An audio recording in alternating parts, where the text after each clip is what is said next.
ආයුබෝවන්. ඉතින් මේ කාලේ කාටත් ඉතින් හරිම කාර්යබහුල කාලයක්නේ. shopping යන්න තියෙනවා, අවුරුද්දට ඇඳුම් ගන්න හැමදේටම. ඉතින් ඒ අතරේ අලුත් රස කැවිල්ලක් හදන්න තමයි මං අද කියලා දෙන්න යන්නේ. සඳහා මම අරන් තියෙනවා කඩල පිටි කෝප්ප 1 කාලක්. ඒකෙන් හොඳින් කබලේ බැදගෙන ගින්දර මධ්‍යම ප්‍රමාණයේ දාලා කබලේ බැදගෙන නිවෙන්න තියන්න. ඒකම බටර් කෝප්ප භාගයක්. බටර් වෙනුවට ඔයගලන්ට ඝී තෙල් පාවිච්චි කරන්න පුළුවන්. සරසා ගැනීම සඳහා වියලි ඇට වර්ග, කුඩු කරගත්ත සීනි කෝප්ප භාගයක්. මුලින්ම අපි බටර් ටික හොඳින් මේ වගේ මිශ්‍ර කරගන්න ඕනේ. මිශ්‍ර කරගෙන එනකොට මේක පැහැය සුදු පාටට හැරෙනවා. දැන් ඒ වෙලාවේදී අපි පිටි කරගත්ත සීනි ටික එකතු කරලා ඒකත් හොඳින් කලවම් කරලා ක්‍රීම් එකක් එන ආකාරයට අනා ගන්න ඕනේ. දැන් ඔයගලන්ට පේනවා මේ බලන්න මේ හොඳ ඝනකම් ක්‍රීම් එකක් වගේ තියෙනවා. ඊට පස්සේ ඒ ටික අපි අර කඩල පිටි මිශ්‍රණයට එකතු කරනවා. දැන් මේ වෙලාවේදී කඩල පිටි මිශ්‍රණය හොඳින් නිවිලා තියෙන්න ඕනේ. දැන් මම මේකට වැනිලා තේ හැඳි භාගයක් එකතු කරනවා. දැන් මේක හොඳින් මිශ්‍ර කරගන්න. අතින් අපිට මිශ්‍ර කරන්න පුළුවන් මේක හොඳට මේ විදියට හොඳින් අතින් අනා ගන්න. මම තව ඔයගලන්ට විශේෂ දෙයක් කියන්නම්. මේ බටර් එක මම ගොඩක් කල් පාවිච්චි කරනවා.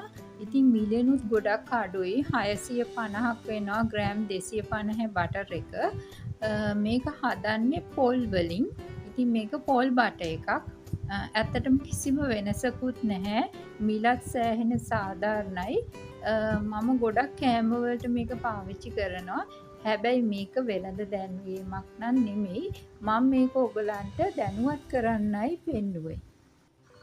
ඉතින් දැන් ওই විදියට අනා ගන්න. දැන් මෙහෙම අතින් ගුලි කරාම මේක එකට එකතු වෙලා හොඳින් ගුලියක් ආකාරයට හදා ගන්න පුළුවන් වෙනකල් මේක අපි මිශ්‍රණය අනා ගන්න ඕනේ. ඒක තමයි පදම.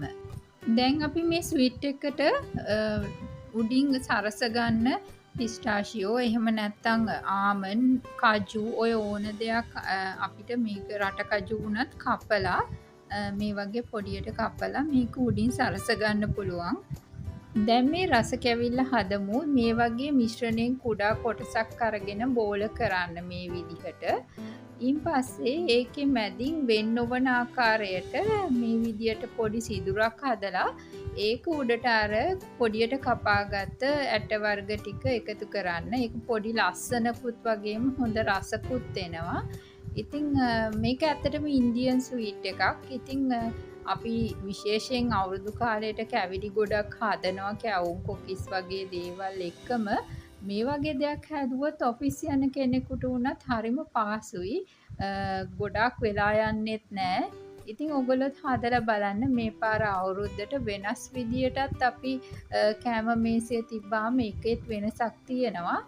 ඉතින් එහෙනම් අදට ගිහින් එන්න. සුබ දවසක්.